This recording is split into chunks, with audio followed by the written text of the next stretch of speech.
The first quarter gave no indication of what was to come, both teams showing the form that had them backing up from losses. But Marty McLean looked pretty as a pitcher as he helped the Falcons to a 6-point lead at the first break.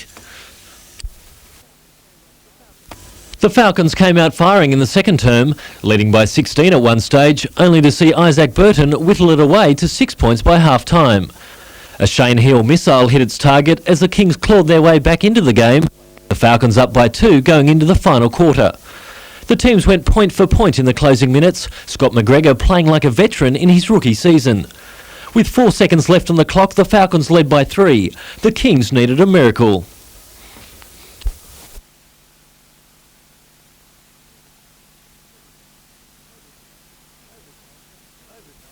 Overtime, and Heal and Hayes declared war.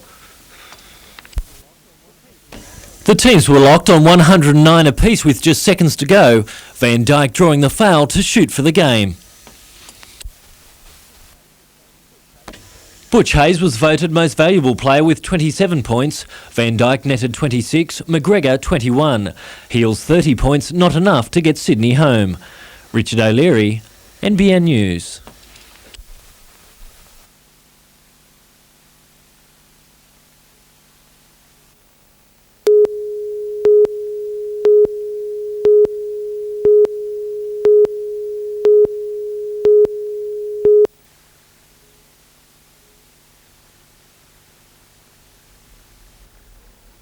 When bushfires tore through the Hunter in early 1994, the traditional division between city and bushfire brigades went up in flames. What was needed was a united and highly organised firefighting force. Lessons like the 1994 fires spurred the two services to design better communication strategies. As part of that push, brigade leaders from around the state met in Newcastle today. It's important that we, irrespective of the agency's responsibilities, that other services be provided to the community so that the quickest and best result is achieved. The State's Standing Committee on Joint Fire Services held a 2-day workshop. The aim, a detailed action plan on how to turn the services into a dynamic duo rather than opposing superheroes. We're removing the boundaries basically and making sure that the person who's in need of assistance gets the nearest available firefighting appliance. According to Assistant Fire Commissioner Ken Thompson, both brigades already have the know-how and equipment to deal with all kinds of fires. It's just a matter of bringing the communication skills up to speed. Laura Saperstein, NBN News.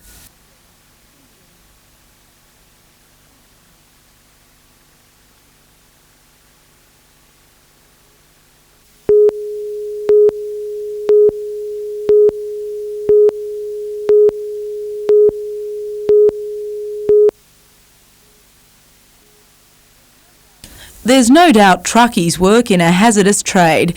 It's no coincidence that several of the drivers in today's fundraising truck convoy are big fans of the rescue helicopter. Terry Anderson got his ride in the chopper last year when heavy equipment rolled on him. I was announced dead on the helicopter myself, going to the John Hunter Hospital. They did bring me around. As you can see, I'm still here today. They can't keep a good fellow like me down. But I owe my life to them, really. With the truckies enjoying an off-duty joyride around the streets of Newcastle, there are now plans to make the convoy an annual event. Laura Saperstein, NBN News.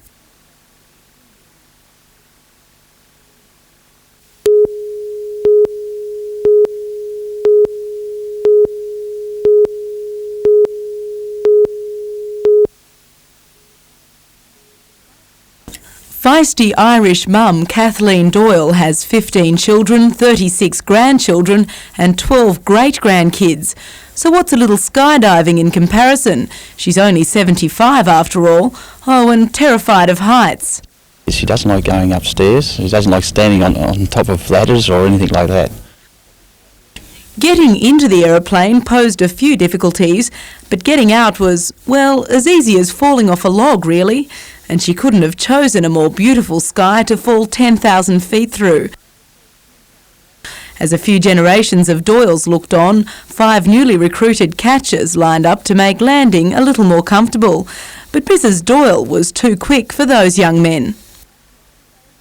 God save Ireland. She looked after it. What was... And after a little plummeting, there was only one thing that could top off a perfect Mother's Day. Laura Saperstein, NBN News.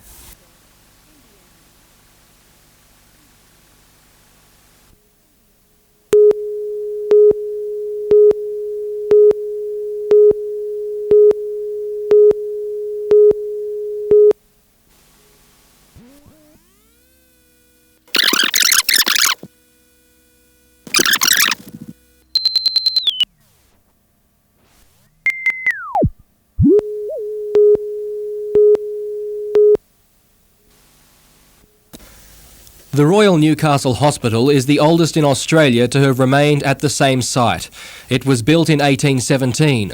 Almost 2 centuries later, tradition is making way for progress. I'd want to emphasise that the study is not saying we lose the services of the Royal, it's saying we should move those services to 3 larger hospitals in the longer term. Dr Smythe argues the Royal will not fade into existence, as has been suggested.